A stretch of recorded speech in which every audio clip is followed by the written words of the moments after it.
अस्सलाम वालेकुम। प्रोग्राम कटहरा, मैं हूं वकास फलाना। आज आर्मी चीफ ने भी पासिंग आउट परेड से खिताब किया और उन्होंने कहा कि दुश्मन अवाम और मुसल्लह अफवाज के दरमियान दरार डालने की कोशिश कर रहा है। उन्होंने दो टोक अल्फाज में दुश्मन को पैगाम दिया है कि फ़ौज अवाम के पीछे और अवाम फ़ौज के पीछे खड़ी हुई है। ये लबे लुबाब था उनकी सारी की सारी तकरीर का। और उसके साथ साथ सियासत के ऊपर आपको पता है कि कमेटी बनी हुई है और कमेटी ने मंगल को मिलना है, बैठना है, बात करनी है। फवाद चौधरी साहब कल जो सेकंड राउंड हुआ उससे पहले और उसके बाद भी बात कर रहे थे कि एक तरफ मुज़ाकरात और दूसरी तरफ गिरफ्तारियां, क्योंकि इस्लामाबाद के अंदर भी कुछ कारकुनान को गिरफ्तार किया गया और उसके बाद उन्हें रिहा किया गया। और फवाद चौधरी साहब ने कहा कि आप हमें मुज़ाकरात के ऊपर भी बुलाते हैं, बात भी करते हैं, हम आपकी बात किसी हद तक मानेंगे, सुनेंगे, मुज़ाकरात भी जारी रहेंगे, लेकिन ये गिरफ्तारियां करनी तो छोड़ें। लेकिन रात गए 12 बजे 1 बजे के करीब, ये आप फुटेज में भी देख सकते हैं कि साबिक वजीर आला पंजाब और बाअसर शख्सियत पाकिस्तान तहरीक इंसाफ के प्रेसिडेंट परवेज इलाही और उनके सबके कुंबे के घर के ऊपर धावा बोला गया है एंटी करप्शन और पुलिस की जानिब से। पंजाब पुलिस ने उनके मेन गेट को तोड़ा, घर गए, वहां पर विफाकी वजीर जो कि गो के उनके साथ नहीं है, बहरहाल उसी घर में रहते हैं, जो सालिक साहब, उनके साथ भी ज्यादती हुई है। उन्होंने अपनी तस्वीर भी शेयर की सोशल मीडिया के ऊपर, अपनी उंगली जख्मी होने की, और साथ उन्होंने अपने घर वालों से भी गिला किया। चौधरी परवेज इलाही की साली जो उनकी पुप्पो हैं कि एक तो पुलिस ने जुल्म किया ही किया, अपने वालों ने अपनों भी जुल्म किया कि उन्होंने बता दिया कि चौधरी परवेज इलाही घर हैं तो आप आएँ और आकर तोड़ें। बहरहाल पुलिस वालों को ये दिमाग खराब हो गया है, ना CCPO इधर है, ना ही IG पंजाब इधर है, वजीर आला पंजाब जो इंटरिम है वो भी शायद उम्रे पे गए हुए हैं, वो यहाँ पर मौजूद नहीं है। तो सवाल ये हो रहा था कि कौन कर रहा है, वो कौन है जो अहकामात जारी कर रहा है। दिन के टाइम वो चौधरी परवेज इलाही जमानत लेते हैं, रात की तारीकी में जाकर उनके घर पे हमला होता है पुलिस का, बाकायदा तौर पर शीशे तोड़े जाते हैं, जख्मी किया जाता है, कारकुनान को गिरफ्तार किया जाता है, औरतों को चार दीवारी का तकद्दुस पमाल किया जाता है। तो ये सवाल उठ रहा है कि एक तरफ मुज़ाकरात और दूसरी तरफ आप इस तरह के हथकंडे इस्तेमाल करेंगे। तो ज़्यादातर वुज़रा जो हमारी भी बात हुई तो वो ये कह रहे हैं कि हम तो नहीं ये कर रहे, हम नहीं ये करवा रहे, हम तो टेबल के ऊपर बैठना चाहते हैं। तो वो फिर कौन है, वो कौन सी ताकत है जो हुकूमत को भी बाईपास करके ये नहीं चाह रही कि ये टेबल के ऊपर बैठें? इसको आइडेंटिफाई करना हुकूमत वक्त का काम है। फिर आपको पता है कि आज फिर खबर आई, बैठक हुई। एक तो चौधरी परवेज इलाही के घर के ऊपर मजम्मत की गई हमले की, पाकिस्तान तहरीक इंसाफ के इमरान खान और उनकी कोर कमेटी यानी कोर मेंबर्स ने बैठकर। दूसरी जानिब उन्होंने कहा कि हम मुज़ाकरात के लिए तैयार हैं, जो 2 राउंड हुए हैं उसके बाद तीसरे राउंड के लिए भी हम तैयार हैं। लेकिन अब इमरान खान साहब जो कि एक मेला लगा के बैठे हुए हैं ज़मान पार्क में, वो सवालात भी लेते हैं, अपनी मर्जी के सवालात लेते हैं। ज़्यादा मुश्किल सवाल हो तो वो कहते हैं, मैंने देखा है एक बंदे ने कहा कि तंजीमी अमूर बड़े ख़राब है, तो उन्होंने कहा यार ये सवाल यहाँ पे करने वाला नहीं है, छोड़ो जी अगला सवाल लो। तो इमरान खान साहब अपनी मर्जी से घर में बैठे हुए हैं, बड़े खूबसूरत रूम के अंदर, एयर कंडीशन रूम में, लोग बाहर बैठे हुए हैं, स्क्रीन के ऊपर उन्हें इमरान खान नजर आते हैं, इमरान खान को वो स्क्रीन पे नजर आते होंगे सवाल करने वाले। ऐसे लग रहा है जैसे भारत के अंदर ना एक डॉक्टर जाकिर नाइक होते थे, वो ज्ञान बांटते थे, मजहब का बहुत अच्छे तरीके से उनको इंडिया से वैसे निकाल दिया गया था। तो इमरान खान साहब भी वो तो चले फिर भी अवाम के अंदर बैठते थे, उसी तरह सवाल जवाबात का सेशन इमरान खान सियासी तौर पर लेकर बैठे हुए हैं। लेकिन अच्छी चीज़ है, इमरान खान को चाहिए कि वो अवाम के अंदर आकर बैठे। आज इमरान खान साहब ने उसी ज्ञान बांटते हुए कहा कि 14 मई तक, अब एक नई शर्त रख दी, पहले 3 शर्तें रखी, कैंसिल हो गई, फिर उसके बाद उन्होंने कहा 2 महीने पीछे आ जाए, हुकूमत 1 महीना पीछे आई, ये जुलाई तक मान रहे थे। अभी ये सारी हतमी चीजें नहीं है, ये मुज़ाकरात चल रहे हैं, इसके ऊपर कोई कहना बनता नहीं है। बहरहाल इमरान खान ने एक और डिमांड रख दी और उन्होंने कहा कि 14 मई को सारी असम्बलियों को डिसॉल्व कर दें, फिर एक दिन में, एक ही तारीख में इलेक्शन के लिए हम तैयार हो जाएंगे। ये भी रिसेंट अपडेट आई है। फिर ज़मान पार्क में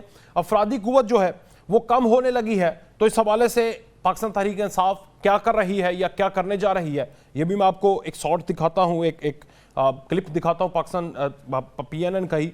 और फिर इमरान खान घर से बाहर तो एटलीस्ट आए ना, आवाम के अंदर आकर बैठे हैं। फिर शाहिद खाकान अब्बासी साहब का आपको पता है कि वो आज, मैं बड़ी रिस्पेक्ट करता हूं उनकी, लेकिन वो अपनी पार्टी में ना 3 में ना 13 में गिने जा रहे हैं आजकल। यानी वो खुद उन्होंने अपने आप को इस तरह रखा, हालांकि उनका बड़ा स्टांस था, साबिक वजीर आजम थे और बासर शख्सियत हैं, लेकिन उन्होंने एक री इमेजिन पाकिस्तान या इसको रीसेट करके पाकिस्तान को, पॉलिटिकल सिस्टम को रीसेट करने का एक नया फिनोमेना 3 बंदों ने, मुस्तफ़ा नवाज खोखर और साथ मिफ्ता और साथ वो हैं, तो उन्होंने मुख्तलिफ जगहों के ऊपर कॉन्फ्रेंसेस करें। आज उन्होंने बड़ी अच्छी बात की, उन्होंने शाहिद खान अब्बासी साहब ने कहा कि पाकिस्तान के अंदर पहले हम देखते थे कि कोई अच्छा बंदा है यानी कोई बुरा बंदा है, यानी ऑफिसर्स सारे हम ये खुद से एज्यूम कर लेते थे कि सारे ऑफिसर्स अच्छे होते हैं, उसमें से हमने एक बुरा बंदा ढूंढना है, आइडेंटिफाई करना है। आज हम आइडेंटिफाई करते हैं कि सारे बुरे हैं, उसमें से अच्छा बंदा ढूंढो। यानी इतना करप्ट सिस्टम हो चुका है और ऐसे करप्ट सिस्टम में यह हुकूमत नहीं चल सकती। और उन्होंने मौजूदा हुकूमत के इन निज़ाम के ऊपर जो इन्होंने आटा बांटा है उसके ऊपर क्या कहा, पहले मैं आपको वो सुनवाता हूं कि उन्होंने उसके ऊपर भी पाकिस्तान मुस्लिम लीग नून के सीनियर रहनुमा जो सीनियर वाइस प्रेसिडेंट थे, आज वैसे होता यही है कि जब आप पार्टी के अंदर उस तरह से नहीं रहते, जैसे एतजाज एहसन साहब हैं जो पाकिस्तान पीपल्स पार्टी के साथ वो ना 3 में 13 में गिने जा रहे हैं, मुझे नहीं लग रहा ऐसे, तो वो भी बड़ी सच्ची बातें कर रहे हैं। इसी तरह पाकिस्तान मुस्लिम लीग नून में ये अब ये सच्ची बातें कर रहे हैं, क्या कह रहे हैं सुने जरा। फिर हम एक और बात करेंगे, वो भी शॉर्ट आप लोगों ने सबने सुन लिया होगा। साकिब निसार साहब की पहले ऑडियो एक आई, फिर दूसरी आई, फिर तीसरी आई गेस आई।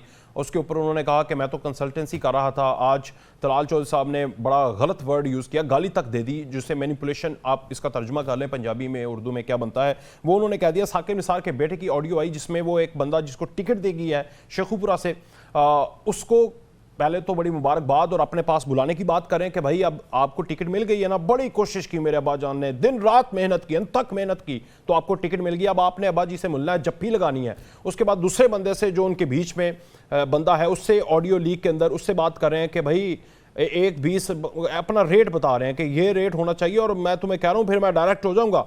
तो जिसके ऊपर साकिब निसार साहब ने कहा कि मेरे बेटे की आवाज़ है। तो पाकिस्तान मुस्लिम लीग नून ये कह रही है कि मरीम नवाज भी कह रही है कि देखें नवाज शरीफ के साथ इन्हीं जजेस ने जो आज ऑफ द रिकॉर्ड हो चुके हैं, यानी आज वो पावर में नहीं है, तो इस तरह की बातें हो रही हैं। जब वो पावर में थे तो ये फिरौन बने हुए थे।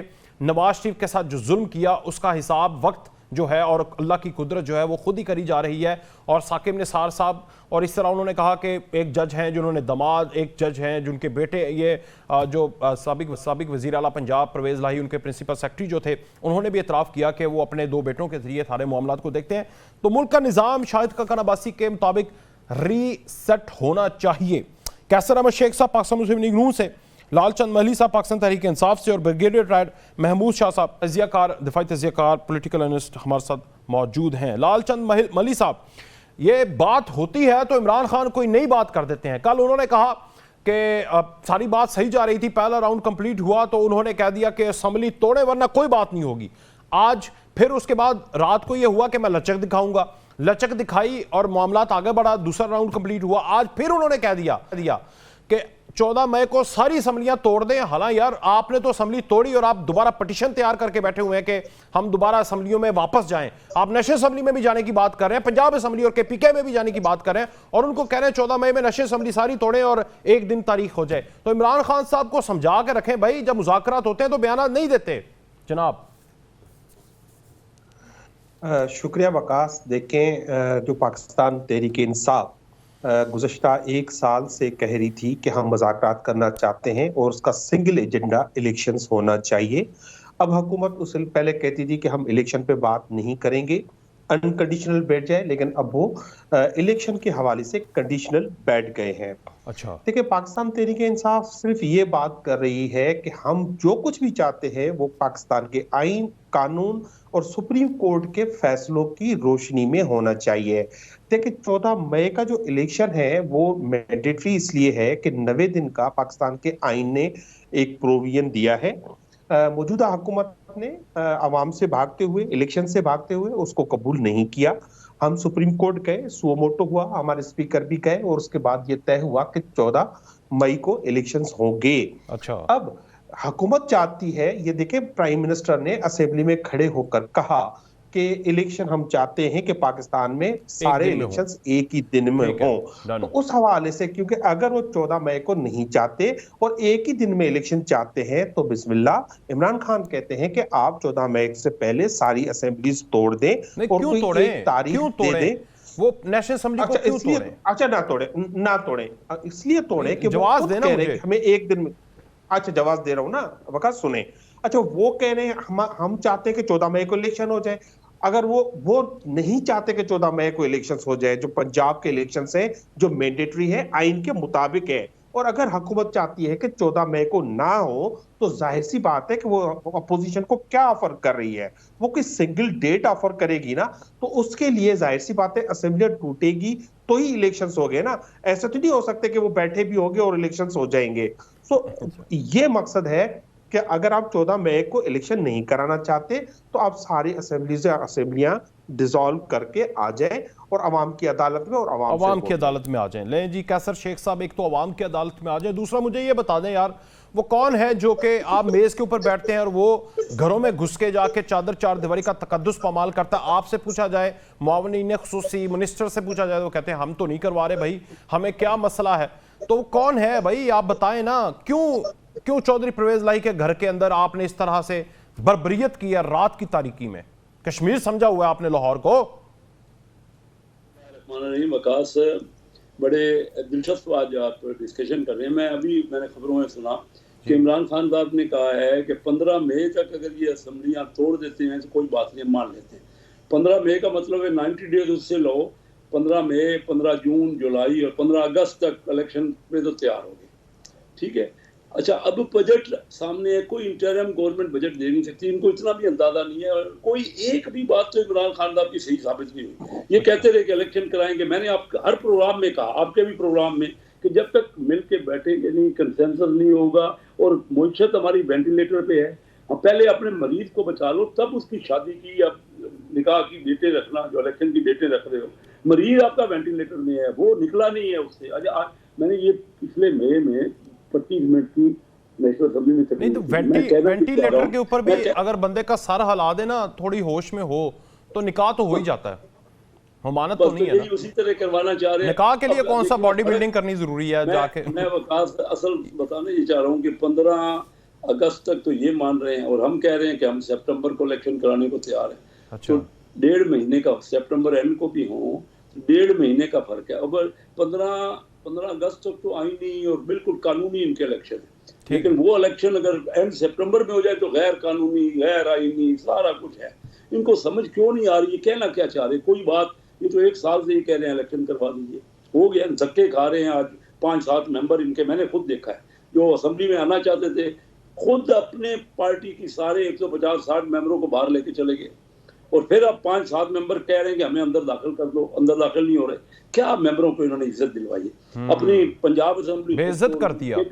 ये मल्ली साहब तो बड़े शान और शौकत के साथ इस्तीफा देके निकले। सारा पीटीआई ने जो अपनी इज्जत दिलवाई है ना, आज आप वीडियो ये ऑडियो देख लीजिए ना, कि क्या ये कहते हैं, ये तो साफ चली, शफाफ चली। ये क्या बात हो रही है पैसों की? ये कैसे टिकट बिक रहे हैं? नहीं, वो मैं पूछता हूँ, जरा ब्रिगेडियर साहब से ले ले, आते हैं उस पे आते हैं। इलेक्शन की बात, असल आपने बर्बरियत वाली बात ही नहीं की। आप देखें ना, वहां पे तो आप बोलते ही नहीं, लब कुशाई नहीं करते। क्यों? चौधरी परवेज इलाही के घर में आपको पता था कि रात को ये होना है? ये नहीं हुकूमत को पता था? नहीं, मुझे तो नहीं पता था, और मुझे हुकूमत की बात करो। मैं इस बात को पहले क्लियर कर लूं जो पहले बात हो रही थी। जी सर, मैं सिर्फ ये कह रहा हूँ कि 1.5 महीने का फर्क है। आ जाइए, बैठ जाइए। तो शुरू से इनसे कह रहे, मुल्क हमारा इस वक्त इतनी तकलीफ के हालात में है। अब आप बताते हो, आप कहते हो पंजाब के पहले करा लो, फिर 2 महीने बाद दूसरे करा लो। पैसे हैं नहीं, पूरे मुल्क को 4-5 महीने इलेक्शन में लगाए रखो, उनको अपने काम पे ना जाने दो, मेहनत ना करने दो। ये कर, वो मुल्क हमारा दिवालिया होने के करीब है। और ये बात मैं आज नहीं कर रहा, 21 में दिसंबर इनके शब्बत ज़ैदी जो इनके उन्होंने कहा डिफॉल्ट हो चुका है।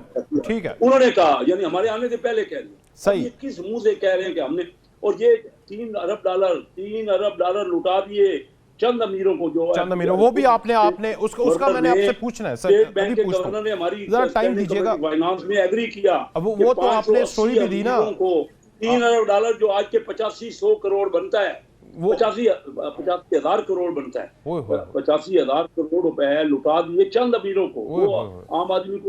और वो आज जी का घर समझा हुआ ना मुल्क को। ब्रिगेडियर साहब, बता देना, मैं ये सवाल 3 महीने से इनसे कर रहा हूँ। ये सवाल आपका आ गया भाई, ये मल्ली साहब से पीटीआई को जवाब नहीं देता भाई, क्यों अमीरों को दिए, मुझे क्यों नहीं दिया, और लोगों को क्यों नहीं दिया? हम भी बिजनेस करते हैं, अपने चहेतों को दिए ताकि इलेक्शन में वो पैसे इनको अभी फंड में दिए, इलेक्शन फंड में। सही, कोई एक इनकी स्टोरी है, इनकी तो स्टोरियां खत्म ही नहीं होंगी। और जो साफ चली, शफाफ चली, मदीने की रियासत, सारी ठीक। चीजें सामने आ जाएंगी। साफ चली शफाफ चलिए। मली साहब जरा जवाब नोट करके रख लें, मैं आता हूं आपकी तरफ। ब्रिगेडियर साहब, सर ये 1.5 महीने का फर्क आप ही लोग खत्म करवा दें फिर। क्या मतलब? सर 1.5 महीने का जो फर्क है वो इनके हाथ में पत्ता जब कोई नहीं रह गया, सितंबर कुछ भी नहीं वो रह चाह गया। रहे मैं कि तो पहले आपको बता रहा हूँ, मेरे ख्याल में जी ब्रिगेडियर साहब, जो सही फैसला है वो ये है कि अक्टूबर में ये जो असेंबली है इनके जब 5 साल पूरे हों तो पूरे मुल्क में इलेक्शन हो। मेरे ख्याल में वही फाइनली होगा और मेरे ख्याल में वही वो है। दोनों साइडों पे ये जो है एक जो है कह रहे हैं कि अभी 14 मई को हो इलेक्शन। मेरे ख्याल में नज़र नहीं आता कि ये इलेक्शन होंगे। और दूसरा ये है कि वो कहते हैं कि आप 1 महीने पीछे हो जाएं, 2 महीने पीछे हो जाएं, वो भी मेरे ख्याल में नहीं होगा। और फाइनली यही होगा कि अक्टूबर यानी अक्टूबर से 1 महीना पहले मेरे ख्याल में इनके जब टाइम पूरा होगा इस असेंबली का 5 साल, तो अनाउंस होगा, इंटरिम गवर्नमेंट बनेगी और फिर उसके बाद जो है इलेक्शन होंगे। मेरे ख्याल में फाइनली सीन यही होगा। अभी जो मुज़ाकरात कर रहे हैं वो इस वजह से कर रहे हैं। अगर जिस तरीके से कह रहे हैं कि 14 मई को सुप्रीम कोर्ट ने अपना फैसला दिया हुआ है तो इम्प्लीमेंट करवा देना। मेरे ख्याल में वो नहीं इम्प्लीमेंट करवा सकते हैं। क्यों उनको सर? मालूम है कि ये इसमें तो मुश्किलात खुला है। खिलाफ वर्जी होगी ना, कानून की, आइन की तौहीन ने उनकी बिल्कुल अदालत होगी। उन्होंने कहा भी है और उन्होंने फाइनली इस नतीजे पे पहुंचे हैं जो पहले उनको करना चाहिए था कि तमाम जमातों से उनकी राय वो पूछ लेते। ठीक। ये जब केस हुआ था उस केस में ये दूसरे जमातों को भी वो बनाते पार्टी और उनका मौक़िफ़ वो सुन लेते और फिर वो फैसला करते।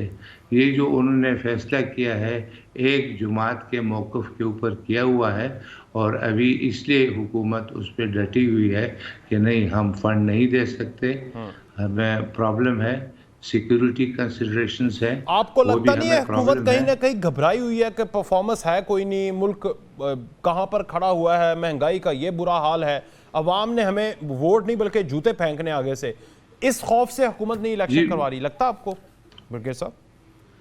जी बिल्कुल, मेरे ख्याल में वो भी वजह है, लेकिन ये सारी वजूहात किस वजह से हुए हैं कि जो पिछली हुकूमत थी वो मुल्क को इस सूरत हाल तक लाई है।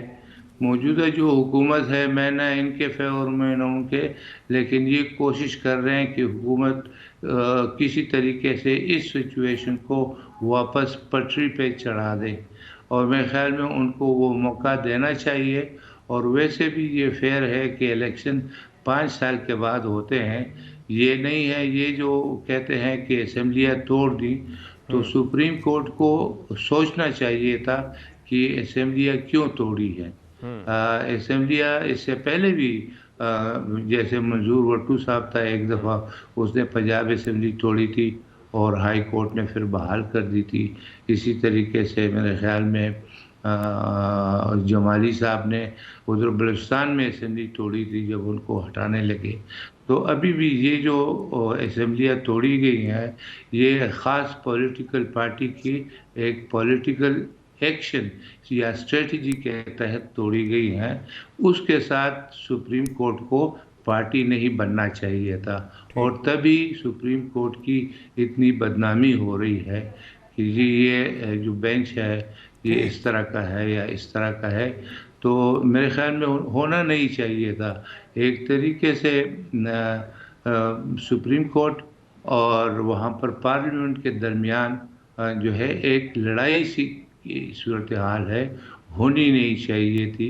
मेरे ख्याल में ये अनफॉर्चुनेट है और मेरे ख्याल में मुल्क को वापस इलेक्शन के उस पर लाने के लिए यही जो फेयर डिसीजन है कि इनको 5 साल पूरे करने दें, उसके बाद इलेक्शन करें। चलो मैं आपसे पूछता हूँ, ये ये बिल्कुल इंटरिम ठीक है कि हुकूमत वो क्या बनेगा, ये मैं आपसे पूछता हूँ। चौधरी परवेज इलाही का जो हो रहा है वो भी मैं आपसे पूछता हूँ, लेकिन मली साहब ये साफ चली शफाफ चली, ये एक तो बुज़दार साहब के दौर में हम सुनते थे, आपके ही जो करीबी लोग थे टीवी पर आकर बताते थे कि भाई 2 करोड़ 2.5 करोड़ एक डीसी का डीपीओ का रेट है।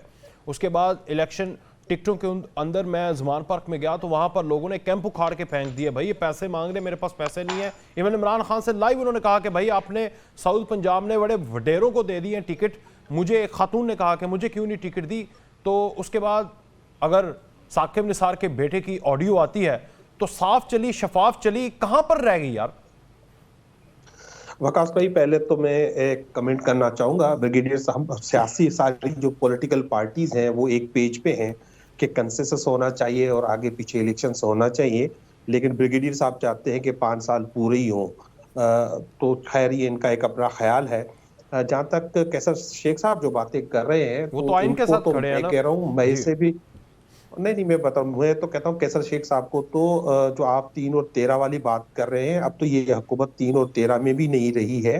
रात जो कुछ लाहौर में हुआ है, जिस तरह से जो परवेज इलाही का घर है, ये सिर्फ परवेज इलाही का घर नहीं है, ये फार्मर चीफ मिनिस्टर का घर है, सिटिंग फेडरल मिनिस्टर का घर है, डाकू भी थे उसके घर में जो फॉर्मर जो चीफ मिनिस्टर है उनका घर था। खैर आप डाकू कहे, मुझे उससे कोई फर्क नहीं पड़ता। तो उनके घर पे, चलो उनके घर पे जिस तरह से जो है वो एक आर्मर्ड व्हीकल से उनके दरवाजे तोड़े गए, जिस तरह से ख्वातीन को हरासान किया गया, जिस तरह फेडरल मिनिस्टर खुद को छोटी मोटी चोटें आई हैं, और आज जब इनसे पूछा जा रहा है कि इन ख्वातीन को हरासा करने की और ये सब किसकी ये जो ऑर्डर पर हुआ है, तो अभी तक उसकी कोई जिम्मेवारी लेने के लिए तैयार नहीं है। फेडरल मिनिस्टर खुद चौधरी सालिक साहब प्राइम मिनिस्टर से मुतालबा कर रहे हैं कि इस पे कोई इंक्वायरी की जाए कि ये सब कुछ किसने करवाया है। इसाक डार साहब ने फोन किया है कि भाई ये इसमें हमारा कोई हाथ नहीं है, सबने हाथ खड़े किए हुए हैं। चीफ मिनिस्टर मुल्क में नहीं है, आईजी मुल्क में नहीं है, सीसीपीओ मुल्क में नहीं है, तो आखिर ये कौन लोग हैं जो सारा दिन परवेज इलाही लाहौर में घूमते रहे? उस वक्त तो उनको हाथ नहीं लगाया, लेकिन रात को ये जाके सारी वारदात डाली है उन्होंने।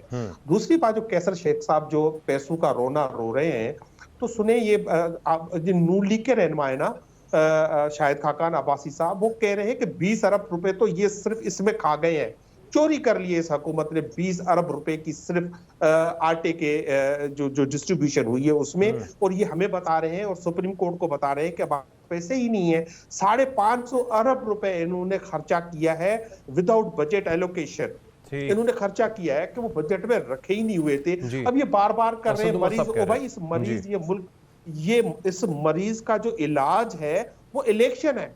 आप जिस जो मरीज का जो इलाज है आप वो नहीं दे रहे हैं, आपको जिसका जो इलाज है वो किसी नीम हकीम से करवाए जा रहे हैं, तो ये मुल्क कैसे ठीक होगा?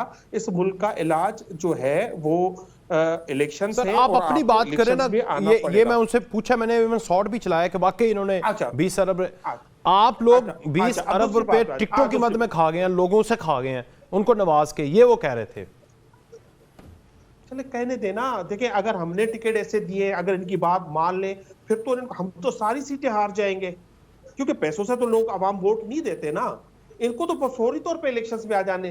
देखिए बात ये है कि इनको सिर्फ इल्जाम बाजी आती है, इल्जाम लगाना आता है। ये खुद सोचे कि ये जो पंजाब की मोस्ट पॉपुलर एक पार्टी थी, आज उसका कोई टिकट लेने के लिए तैयार नहीं है। इनको तो शर्म आना चाहिए। अगर ये कह रहे हैं कि इनको पैसे, इसका मकसद ये एक बात तो मान रहे हैं ना कि लोग पैसे देके भी पीटीआई का टिकट लेना चाहते हैं, ये मान रहे हैं, यानी रेट बढ़ गया ना आपका, इनको ये तो खुद पैसे दे रहे, ये तो खुद पैसे दे रहे हैं, इनका कोई टिकट नहीं ले रहा। ये कह रहे हैं टिकट ले ले, हम इलेक्शन का खर्चा हम पे करेंगे, ये बात कैंपेनिंग हम करेंगे, लेकिन इनका कोई टिकट लेने के लिए तैयार नहीं है। कैसर साहब काउंटर करने के लिए इस तरह के इल्जाम लगा रहे हैं। मलिक साहब, कैसर साहब एक बात तो सच है ना, ये देखें, अगर वो एक बंदे से पैसे लेके, फंड लेके जो भी है वो टिकट लेता है, उसमें कौन सी करप्शन है या उसमें कौन सा कानून है जो उन्होंने तोड़ दिया है? लोग, इतनी डिमांड है इमरान खान की कि लोग पैसे निछावर कर रहे हैं, 1992 से कर रहे हैं, शौकत खान बना रहे हैं, इमरान खान को प्यार करते हैं लोग, और आप पैसे दे के कह रहे हैं यार बंदा खड़ा हो जाओ, बंदा कहता है नहीं यार मैं बेइज्जती नहीं करानी। वही हमारा तो ये सियासी जो भी हमारा ऑप्शन था, हम तो बंदे जब खड़े करेंगे, इनके जो बंदे जिसको टिकट दिए बाकी सारे इनके खिलाफ हो गए। हम तो हल्कों में बैठे हैं ना, जिनको टिकट नहीं दिए वो सारे इनकी फौज के ऊपर चढ़ दौड़े। बारह उसको छोड़ दीजिए, अगर साफ चली शफाफ चली यही है कि पैसे लेके टिकट देना है, तो मुझे क्या एतराज है? बिल्कुल आपका मुल्क और ये सारे हमारी पार्टियां ऐसे ही मदीने की रियासत लाएंगे, बना लेंगे। मैं तो ये पूछना चाह रहा हूँ, साफ एक सवाल है, बराए करम मुझे आज तक की PTI वाले ने जवाब नहीं दिया। ये 85,000 करोड़ रुपया जो मुफ्त बांटा गया है, जो उसका वो एक जवाब दे दें, मैं सेटिस्फाई हो जाऊंगा। मुख्तसर सवाल है, 85,000 करोड़ रुपया का जो कर्जा दिया गया है 0% पे 10 साल के लिए, जो मशीनरी आई है वो भी इस्तेमाल भी, जवाब क्या लेना है, रेफरेंस बनाए। आप आज से 2 माह पहले शो में आए थे, उस दिन खबर चली थी, रेफरेंस बनाए, इमरान खान को बुलाएं, हुकूमत को बुलाएं। बात तो सुन वकास साहब, आप बड़े इंटेलिजेंट हो, बात तो सुन। रेफरेंस तो आप बना, आपके पास हो, जब जवाब नहीं होता ना तो आप कहते रेफरेंस बनाए। पाकिस्तान में किसी रेफरेंस का अभी तक कुछ हुआ है? जवाब रेफरेंस में देंगे ना, अदालत में देंगे। एम्पावर करें, सिस्टम को एम्पावर करें। क्यों आपने मेरे दोस्त वकास, अगर जब जवाब नहीं है ना तो ये कोई जवाब नहीं, रेफरेंस बनाए। मैं ये पूछना चाह रहा हूँ कि जब अयूब खान साहब के दौर में, याहिया खान साहब के दौर में, ये सारे जो करप्ट अफसर को हटाया गया, या जो कुछ भी हुआ, या जो वाइट कॉलर क्राइम है, आज तक किसी के खिलाफ कोई साबित हुआ है? रेफरेंस तो बनते रहे। ये हमारी कोर्टों का निजाम ही ऐसा है। तो इसी तरह मैं आपको बताऊं, परसों इसी तरह नवाज शरीफ के खिलाफ भी कोई साबित नहीं हुआ, जिसको रात को सुबह उसने जेल में जाना था, फर्द जुर्म लगनी थी, रात को फर्द जुर्म लगनी थी, सुबह उसने शेरवानी पहन ली शहबाज शरीफ ने। तो वाकई आप तो सही कह रहे हैं, साबित तो किसी के खिलाफ नहीं हुआ। ये चीजें साबित होना चाहिए ना। अच्छा, मैं तो सिर्फ ये कहना चाह रहा हूँ, हमारी कोर्टों का तो ये हाल है कि आपके सामने ये जो 100 मोटो ले गए, परसों एक सवाल था कि स्टील मिल 205 अरब रुपए का नुकसान कर चुकी है। वो 100 मोटो लिया चौधरी इफ्तिखार साहब ने, उसकी वजह से स्टील मिल खत्म हो गया, जो बिक रही थी, जो प्राइवेटाइज हो रही थी। हम क्या निज़ाम चला रहे हैं? हमारा मुल्क कहाँ रह गया है? हमारी इकानमी यानी इंडिया की 4 गुना थी, आज 12 गुना हो गई, 90 से लेके आज। हमारे उनके यहाँ देखें, उनकी एक्सपोर्ट है आज जो हमसे 750 अरब डॉलर की एक्सपोर्ट है, हमारी 35 अरब डॉलर की रह गई। हमारा डिफेंस का बजट छोड़िए, एक बस फिक्रा आखिरी कहना चाह रहा हूँ, हमारा डिफेंस का बजट आज से 6 साल पहले इंडिया का 4 गुना था, आज 9 गुना हो गया उनका। उस वक्त मियां नवाज शरीफ साहब के दौर में डिफेंस बजट हमारा 10 अरब डॉलर था और इंडिया का 40 अरब डॉलर था। आज हमारा 9 अरब डॉलर हो गया और उनका 83 अरब डॉलर हो गया। हम तो बहुत यही आपस में लड़ते रहे। हमें तो कोशिश करनी चाहिए, किधर गया ये 85,000 करोड़, किधर गया? ये कहाँ गया? ये तो मैं और आप इनके घरों से निकालेंगे, आप लगे रहे बस, इंशाल्लाह निकलेगा। हमने क्या निकालना? और इन्होंने नहीं, देखो ना, इन्होंने तो दे दिया, बांट दिया, तो वो लोग अमीर आदमी इनके इलेक्शन के फंड में लगाएंगे। ठीक है ब्रिगेडियर साहब, ये क्यों ऐसा हो रहा है कि एक तरफ मुज़ाकरात और दूसरी तरफ गिरफ्तारियां? आपको लगता है कि ये हुकूमत ही करवा रही है गिरफ्तारियां और ये सब कुछ, या फिर आप हुकूमत ने इनकार कर दिया? वकास मतलब है कि हुकूमत ही करा रही होगी, हुकूमत ही इसकी जिम्मेवार है मेरे ख्याल में।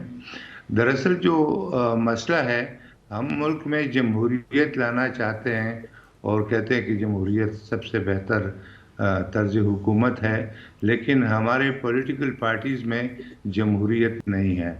मेरे ख्याल में वो जो बेसिक पॉलिटिकल पार्टीज़ है उनमें जमहूरियत नहीं होगी, तब तक पाकिस्तान में जमहूरियत सही तरीके से नहीं आ सकती।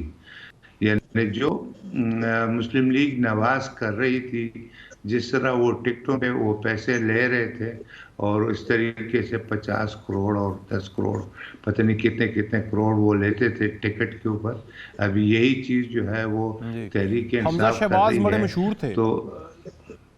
तो अभी आप मुझे बताएं कि इस मुल्क में और जो वहाँ पर इंटरनल पॉलिटिकल पार्टीज़ में कोई इंतखाबात हों, जो काबिल लीडर हो वो आगे आए, और इस तरह की जिनकी हम नकल कर रहे हैं, मिसाल के तौर पे अमेरिकन डेमोक्रेसी की या ब्रिटिश डेमोक्रेसी की, तो वहाँ पर यही चीज़ होती है कि उनका जो पॉलिटिकल लीडर होता है, वो पार्टी का जो लीडर होता है, वो इंटरनली वहाँ उसके अंदर डेमोक्रेसी है उसको हटा देते हैं, दूसरे को ले आते हैं और फिर आगे वो चलते हैं। हमारे मुल्क में ऐसा नहीं है। ये जो पॉलिटिकल पार्टीज़ है ये पर्सनल फिefdoms है, वो नवाज शरीफ की हो या वो जरदारी की हो या वो इमरान खान की हो। ये इनकी ज़ाती मलकियत है। और करोड़ों के करोड़ों जो है, अभी जो हम बातचीत सुन रहे हैं कि वो एक टिकट के लिए इतने, मुलाकात के लिए 1 करोड़ रुपए, इसमें आम आदमी कैसे आएगा आगे? तो मेरे ख्याल में ये डेमोक्रेसी नहीं है। फौज जो है वो मुश्किल कह रही है कि कभी मुल्क की इंटेग्रिटी जो है उसको कोई वो ना हो। हमें शुक्र है कि जब से हम न्यूक्लियर बने तो एक्सटर्नल थ्रेट जो है वो हमें कम हुआ है। कोई मुल्क जो है वो ये जुर्रत नहीं कर सकता कि हमारे ऊपर हमला करे और उसको ये पता हो कि हम एक न्यूक्लियर स्टेट है, तो कम हो गया। इंटरनल थ्रेट जो है वो अभी जो भी ज्यादा बरकरार है। हमें अभी इंटरनल है। इंटरनल जिस तरीके से थ्रेट डेवलप हो रहा है, ये आप देखें कि इकोनॉमी को तबाह किया गया है। हमारे जो यंगस्टर्स हैं उनके अखलाक को बिगाड़ा जा रहा है और उनको बिगाड़ दिया गया है। और मेरे ख्याल में कितने साल लगेंगे कि वो ठीक हो और एक अखाड़ा बनाया। और इसका जिम्मेदार कौन है? ये वेरी क्विकली मैं ब्रेक लूंगा। ये अखलाक तबाह करने का पॉलिटिकल पार्टीज, पॉलिटिकल पार्टीज। चलें, मैं एक ब्रेक ले लेता हूं। ब्रेक के बाद बात करते हैं कि इमरान खान साहब जमान पार्क में, देखें ना, अगर 14 मई को इमरान खान इलेक्शन चाहते हैं, जो कि मुमकिन नहीं अब नजर आ रहा, या फिर ये इलेक्शन ईयर हो गया, ये इलेक्शन मंथ्स हो गए, तो फिर इमरान खान साहब जमान पार्क के उस खूबसूरत कमरे से बाहर क्यों नहीं निकल रहे? ब्रेक के बाद।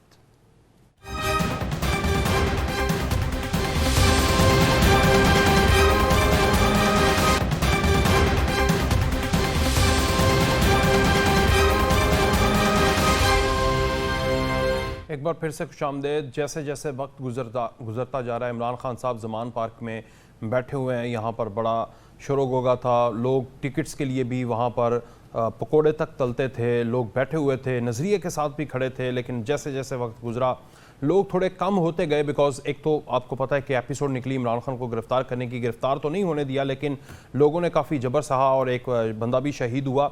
और अब इमरान खान साहब ने लोगों को इंगेज करने के लिए क्या नया तरीका अपनाया है, ये ज़रा खबर देखिए। मलिक साहब, ये इमरान खान साहब ऐसे हर दफ़ा लोगों को थका देते हैं, लेकिन इस दफ़ा तो उन्होंने कंसर्ट रखा है, तो जो कैसर शाह साहब, आप भी जाके वहाँ पर इंजॉय कर सकते हैं। जी मलिक साहब। देखिए, मुझे समझ में नहीं आता कि पीएनएन को ये स्टोरी करने की क्या जरूरत पड़ी है। 2013, 2018 आपने देखा पाकिस्तान तहरीक इंसाफ के जितने भी जलसे हैं, ये उनका एक जुज होता है, उसमें मौसीकी और एक सोबर किस्म की।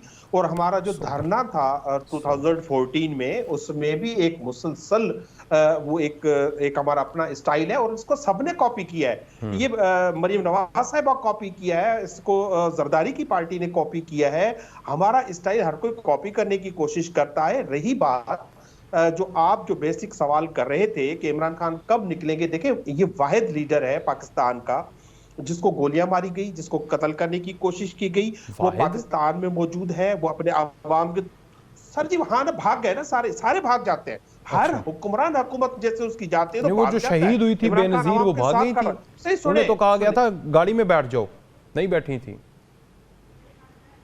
सर उस पे भी आते हैं ना, आप मेरी बात तो पूरी सुनते नहीं है ना। आप बिल्कुल डिफेंड करें उसको, लेकिन मेरी बात भी तो पूरी सुने ना। देखिए, आप जिक्र ये करें, पूछे हमारी तो इमरान खान ने 1 साल मुसलसल जलसे किए हैं, अवाम से राब्ते में रहे हैं। इनका सुप्रीम लीडर कहाँ है जिसको मुकाबला करना है? जो मुजरिम है, मुल्क से भागा हुआ है, ये समझते हैं कि उसके बगैर हम इलेक्शन ही नहीं जीत सकते। वो तो मुल्क में आने का नाम नहीं ले रहा है, उसका तो कोई जिक्र ही नहीं है। इमरान खान तो रोजाना इंटरव्यूज भी करते हैं, अपने वर्कर्स से मिलते हैं, मीडिया से टॉक करते हैं, आपसे बातचीत करते हैं। उनकी तो रोजाना का ये मेमोल है। जहां तक एक ब्रिगेडियर साहब ने बात की कि जो पाकिस्तान में सियासी पार्टियां हैं उनमें जमहूरियत नहीं है, तो ब्रिगेडियर साहब को थोड़ा फेयर होना चाहिए और ये भी एक्सेप्ट करना चाहिए जो उन्होंने बयान किया भी है कि 75 साल उन्होंने जमहूरियत को रोक के रखा और परवान चढ़ने भी नहीं दिया था। कैसर शेख साहब को मैं सवाल पूछता हूं, कैसर शेख साहब, 1 साल से आपकी हुकूमत है और वन वे हुकूमत है, आपको कोई रोकने वाला नहीं है, कोई टोकने वाला नहीं है, आपसे कोई पूछने वाला नहीं है। आपने क्या किया है? आप वजारत खजाना की स्टैंडिंग कमेटी के चेयरमैन है, आपने सुप्रीम कोर्ट के हुक्म को तो रोक दिया 20 अरब रुपए के लिए। अब इस 20 अरब की चोरी पे आप क्या करेंगे? आपके पास है कोई उसके लिए कोई प्लान? जो ये पीपल्स पार्टी और नून लीग के वतीरा बना लिया है कि हुकूमत भी रहना है और रोते भी रहना है, करना भी कुछ नहीं है। ना महंगाई रोकनी है, ना महंगाई रोकनी है, ना एहतसाब करना है। लेकिन वो आप अंदाजा लगाएं, इस वक्त जो हुकूमत है इसको किससे चैलेंज है? ना अपोजिशन है, राजा रियाज इनकी अपोजिशन है। एक राजा रियाज। अच्छा, एक जवाब तो दे दिया आपने, सवाल भी पूछ लिया ब्रिगेड साहब ने, लेकिन दूसरा उन्होंने कहा कि सोशली अखलाकी तौर पर, जो मॉरली तौर पर आप लोगों ने, यानी पूरी पॉलिटिकल पार्टी में, उसमें पाकिस्तान तहरीक साहब का बड़ा अहम किरदार है, कंसर्ट्स वगैरह करवा के गालियां तक सोशल मीडिया के ऊपर एक नया ट्रेंड बना दिया, इसको भी कॉपी किया सबने। फिर एक मिनट सुने, देखें, जो भुट्टो से लेके और नवाज शरीफ से लेके जो बेनजीर के साहिबा के खिलाफ जबान इस्तेमाल की जाती थी, वो आप रिकॉर्ड पे ले आए। और इनका जो इखलाकियात का मयार है, वो आज चौधरी तलाल की ऑडियो या वीडियो उठा के देख ले, ये इनका मयार है, पीटीवी के ऊपर ये इनका मयार है। ये मैनिपुलेशन, मैनिपुलेटेड, ये वर्ड को उर्दू में तर्जुमा कर ले तो वो उन्होंने बोला था। जी सही जी, बिल्कुल जी। ब्रिगेडियर साहब आप बताएं ना, वो कह रहे हैं कि थोड़ा सा फेयर हो जाते। आप जमहूरियत आप लोगों ने परवान नहीं चढ़ने दी, और आपके इदारे का भी बड़ा अहम किरदार है, 4 दफा तो आप लोग आ गए, तो पॉलिटिकल पार्टीज को क्यों मुर्द इल्जाम ठहराते हैं? पाकिस्तान का आर्मी के बगैर गुजारा नहीं है। अभी जब आर्मी न्यूट्रल हो गई है तो क्यों डिमांडें आने लगी हैं कि नहीं जी आप न्यूट्रल नहीं हो सकते, और क्या न क्या कह दिया गया कि आप, और अभी भी इनका शौक है कि फौज को किसी तरीके से सियासत में ले आए किसी तरीके से। तो मेरे ख्याल में सिचुएशन अभी भी जिस तरह इनका झगड़ा पड़ा हुआ है, वो कहते हैं ये साथ ही कल परसों कोई ऑडियो लीक हुई थी कि ये साले जो है वो मार्शल भी नहीं लगा रहे हैं। तो लोगों की तो ये उम्मीदें हैं, ये उनकी डिमांडें हैं, ये इन्हीं पॉलिटिकल पार्टीज की। तो मैं समझता हूं कि जब किसी ने ये फैसला कर लिया कि हम सियासत से दूर रहेंगे, तो रहने देना, उनको इज्जत से रहने दे। इस मुल्क की रिक्वायरमेंट है, ये मुल्क अगर कायम है, या इस मुल्क की जो सेंटर ऑफ ग्रेविटी है वो आर्म्ड फोर्सेस में है। और ये जो बैरूनी ममालिक, जो मैंने कहा सर, आप नहीं समझते कि सेंटर ऑफ ग्रेविटी पार्लियामेंट को होना चाहिए, अवाम को होना चाहिए? वाई नहीं, सिक्योरिटी की वजह से ये आर्म्ड फोर्सेस में है। उनको पता है कि इनकी आर्म्ड फोर्सेस बहुत मजबूत है। तो मैं ये कह रहा हूँ, नो डाउट वो मजबूत, लेकिन उससे भी ज्यादा पार्लियामेंट को, अवाम को बाशऊर होकर अच्छे नुमाइंदगान को भेजना चाहिए मुल्क की फलाह बहबूद के लिए। वो मदर है ना, वहां से जन्म लिया ना, सिक्योरिटी फोर्सेस में, वहां से जन्म लिया। तो तब होगा ना, वहां तो तब होगा ना जब आप सही किस्म की जमहूरियत लाएं। अच्छा। यानी पॉलिटिकल पार्टीज के अंदर वो जमहूरियत लाएं। लोग जो हैं अभी वो कहते हैं कि मुलाकात के लिए 1 करोड़ रुपए चाहिए। तो अभी किस गरीब आदमी के पास 1 करोड़ रुपए, कम अज कम मेरे पास तो नहीं है कि मुलाकात के लिए मैं 1 करोड़ रुपए किसी को। तो इस तरीके से पार्लियामेंट जो है, हम तो कह रहे हैं कि हमने हाथ फोल्ड कर लिए, हम नहीं आते बीच में। आप करें अपने बीच में जो भी पॉलिटिकल पार्टीज है वो थोड़ा करें। वक्त तो लगेगा ना सर, लोगों सब थोड़ा सा वक्त लगेगा। अब देखें ना कि ये पहली दफा हुआ है कि आप लोगों ने हाथ फोल्ड किए हैं। नहीं तो हाथ तो माशाल्लाह दवाइयां अंदाज में खुले हुए थे। जल्दी करें जी सर। जी हाँ, लेकिन हमने कहा है कि अपना वक्त ले लें, जो कुछ भी करना है करते रहें। मीनवाइल हम अपनी चौकीदारी पे कायम है। इस मुल्क को इंशाल्लाह हम टूटने नहीं देंगे। लेकिन ज्यादातर मैं पॉलिटिकल पार्टी जो कि बाहर, जी सर फरमाइए, कंप्लीट करें।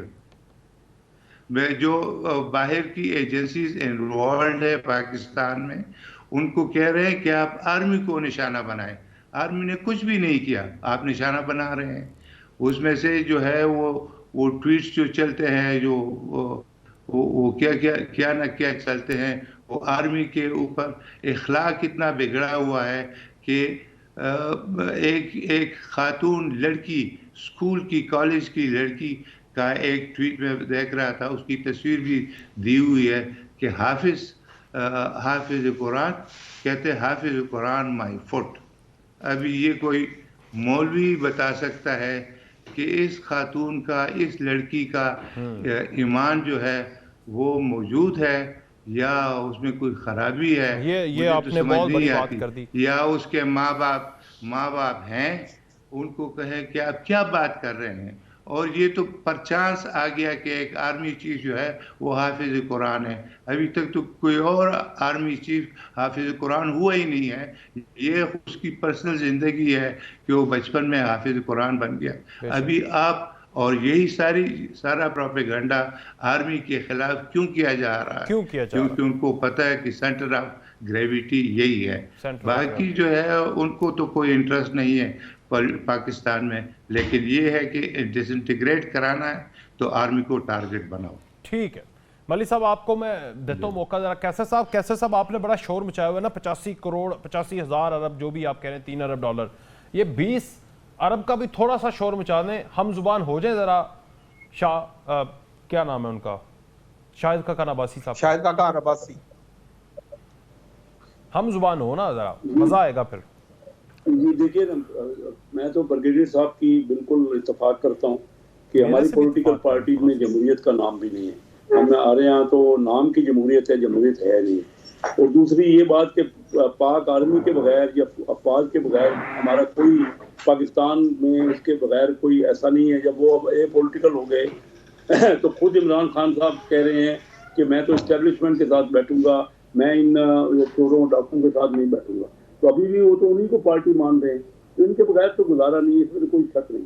और मैंने आपको बता दिया कि हम अपनी फौज और कितना बजट हमने रिड्यूस कर दिया कि हमारा 10 अरब डॉलर से 9 अरब हो गया और इंडिया का 40 अरब डॉलर से 83 अरब डॉलर हो गया। लेकिन असल मुद्दे की तरफ आए ना कि 20 अरब अगर चोरी हुए हैं, आपके साबिक वजीर आजम सीनियर तरीन मेंबर कह रहे हैं, तो फिर उसके भी आप जगह, आप फाइनेंस कमेटी के चेयरमैन है ना सर, उसमें ये रेज कर दें इशूज, कल ही रेज करें और इधर बैठ के कल आपको फिर लेंगे जो में और खराज तहसीन पेश करूंगा। नहीं, अगर ऐसा हुआ है, देखिए अब मुझे मेरे दोस्त हैं शायद हकान अब्बासी, वो हमारी कमेटी में पुट करें, मैं बिल्कुल इसको पूरा उठाऊंगा। अगर ये पॉइंट कह रहे हैं और बड़ा अहम पॉइंट है, उन्होंने कहा अगर ये चोरी हुई है तो उसका पूरी तहकीक होनी चाहिए। ठीक है, चोरी किस तरह हुई है, क्यों, किसने की है। देखिए शायद खान तो हमारे फॉर्मर प्राइम मिनिस्टर हैं, और बिल्कुल मैं जैसे उस कमेटी में मैंने ये उठाया है कि 3 अरब डॉलर का जो ज़िया हुआ है, जो अपने शहीदों में बांटा गया, उसको भी मैंने उठाया है और मैंने पूछा है कि किन लोगों को दिया और कितना कितना अमाउंट दिया। हालांकि मेरे जानने वाले हैं, मुझे पता है, मेरे दोस्त से बाप है, लेकिन मैंने ये बात उठाई है तो मैं तो उठाऊंगा ये बात। और ये भी बात इंशाल्लाह हम आपसे उम्मीद करेंगे कि फाइनेंस कमेटी में कल ये हेडलाइंस की जीनत बनेगी। 1 मिनट मुझे भी दे दें, 1 मिनट मुझे भी दे ले लें, 2 मिनट ले लें मलिक साहब, लेकिन आप एक चीज से तो इत्तेफाक करें ना ब्रिगेडियर साहब, उन्होंने कहा कि हमने हाथ फोल्ड कर दिए, अब ओवर टू यू। और ओवर टू ये है कि एक बच्ची जिसको आपने अखलाकी तौर पर इतना बर्बाद कर दिया है कि वो हाफिज़े कुरान को ये कह रही है, शर्म आनी चाहिए। सर झुक गए हैं, मेरा तो सर झुक गया जनाब। अच्छा वकास भाई, पाकिस्तान तहरीक इंसाफ की ये पॉलिसी है और क्लियर है कि पाकिस्तान के लिए पाकिस्तान की फौज इंतहाई अहम है, उसके बगैर पाकिस्तान के लिए बहुत सारे मसाइल हैं। आज जो चीफ ऑफ आर्मी स्टाफ ने जो स्टेटमेंट दी है वो आइडियल है कि पाकिस्तान का महवर पाकिस्तान की अवाम है और उसकी खुशहाली के लिए जमहूरियत और आइन की बालादस्ती पर यकीन करना होगा। लेकिन मेरा सवाल ये है ब्रिगेडियर साहब से कि जनाब आला आपसे और कैसर शेख साहब से भी, आपने तो कहा कि हमने 2021 में हाथ उठा लिए, हम न्यूट्रल हो गए, तो फिर ये आज की जो हुकूमत है, ये तारड़ साहब जो इनका लॉ मिनिस्टर माफिया मांगता घूम रहा है कि मैंने जूनियर जजेस का जो रिकमेंडेशन जो मुझे आई थी वो जनरल बाजवा की तरफ से आई थी। देखिए आप जब पूरी कौम को बता रहे हैं, और अगर आपका मेरी बात सुने, आपका साबिक वजीर आज़म इमरान खान कहे कि मैंने असेंबली तोड़ी तो जनरल बाजवा ने कह दिया मुझे, यार ये सारे ये कि हमाम में है ना, ऐसा ना किया करें, ये भी बात साफ करें। मेरी देखिए हम में तो आप 100 बुराइयां डाल देना, हमें छोड़ दे आप। अच्छा, ये जो पारसे है ना, मैं इनसे पूछ रहा हूँ, ये पारस जो ये आइन के जमहूरियत के चैंपियन है, जो मैं से पूछ रहा हूं कि भाई वो बाजवा साहब क्यों रखवा रहे थे अपनी पसंद के जजेस, क्या जवाब है उसका? क्यों और ये असम्बलियां तड़वा रहे थे आती है अपनी पसंद से? ये ऑडियो लीक्स जो है ये ब्रिगेडियर साहब की क्यों नहीं आती?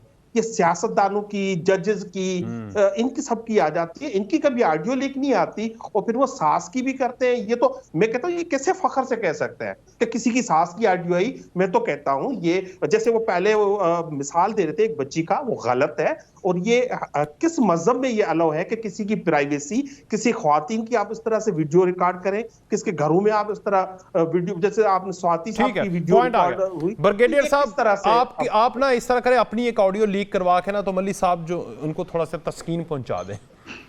नहीं, मेरे बात तो वैलिड है। मेरा क्या ताल्लुक, मैं बार मैं कह चुका हूं कि मेरा सियासत से कोई वास्ता नहीं है, न मैं किसी खास सियासी पार्टी का हम ख्याल हूं।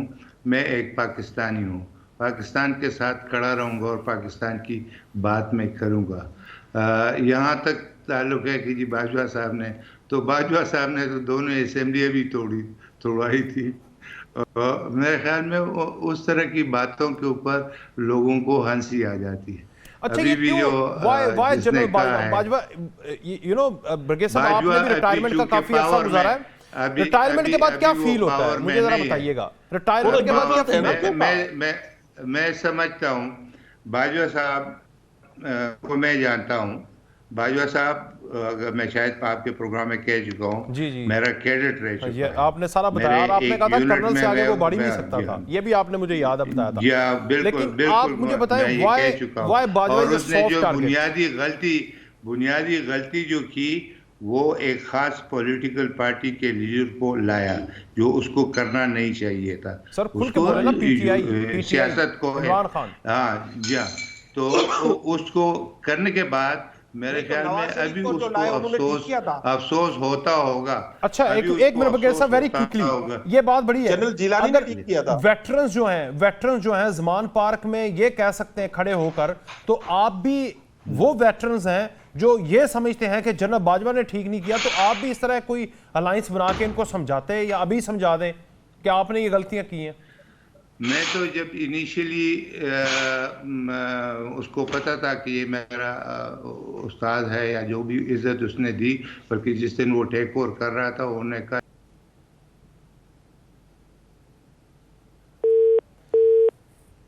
ब्रिगेडियर साहब की आवाज़ मसला। जी मली साहब, मली साहब। सर देखिए, बात यह है कि इस मुल्क को अगर बचाना है, जो आसिम मुनीर साहब ने आज जो कहा है हमारे चीफ ऑफ आर्मी स्टाफ ने, तो उसको आइन को बचाने के लिए सबको अपना किरदार अदा करना पड़ेगा। जिस तरह आइन को तोड़ा गया है, जिस तरह से बुनियादी हुकूक सस्पेंड है, जिस तरह से इंसानी हकूक की वायलेशंस हो रही हैं, तो इस तरह से पाकिस्तान को नाकाबिले तलाफी नुकसान पहुंचेगा और हमें हर हालत में रोकने के लिए इलेक्शंस में जाना पड़ेगा। कैसे साहब, ये इलेक्शन में भी जाना पड़ेगा, और साथ ये इंसानी रवैयों की, देखें ना, इंसानों के ऊपर जो बर्बरियत है, इसको भी खत्म करना पड़ेगा। आप इससे एग्री करेंगे? बड़े खुले दिल वाले इंसान हैं आप, मुझे पता है।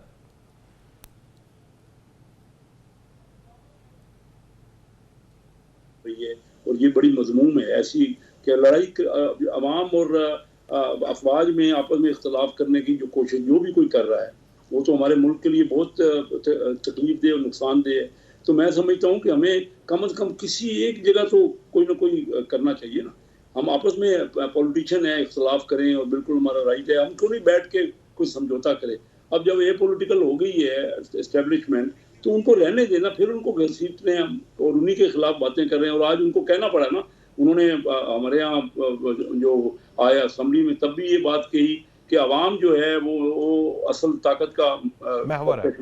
जी बिल्कुल, उन्होंने महवर कहा। और उन्होंने कहा जो प्राइम मिनिस्टर होता है वो वहां से आती आवाज उसकी, जो भी प्राइम मिनिस्टर हो, उसी की आवाज पे हम जो है ना उसको एंडोर्स करेंगे। ये एक चीज पे तो इत्तेफाक हो गया। ठीक है कैसर साहब, बहुत शुक्रिया आपका भी। प्रोग्राम का टाइम खत्म होगा। लाल चंद साहब आपका भी बहुत, गेर साहब आपका बहुत शुक्रिया। इजाज़त, अल्लाह हाफ़िज़।